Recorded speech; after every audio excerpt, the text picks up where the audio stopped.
Saudi वजीर सरमायाकारी खालिद बिन अब्दुल अजीज की क़यादत में एक आला सतह वफ़द पाकिस्तान पहुंचा है। वफ़द में सऊदी वजीर के साथ 130 सरमायाकार भी इस्लामाबाद पहुंचे हैं।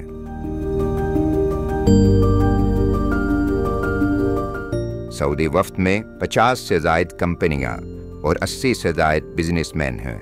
पाक सऊदी बिजनेस फोरम में सऊदी वजीर ने पाकिस्तान में $2 अरब सरमायाकारी का ऐलान किया। सऊदी वजीर ने कहा कि तैयारे का दरवाज़ा खुलने से पहले हमने पाकिस्तान की मोहब्बत महसूस की। हम दोस्त नहीं, एक ख़ानदान हैं। हमें पाकिस्तान को माशी तौर पर मुस्तहकम करना है। उनका कहना था कि दोनों ममालिक के दरमियान 27 मुआहदों पर दस्तखत भी किए जाएंगे।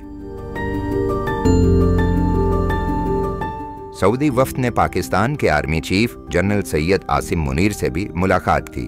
जनरल आसिम मुनीर का कहना था कि बड़े तिजारती वफ़द का दौरा पाक सऊदी पायदार और बरादराना ताल्लुकात की तस्दीक करता है।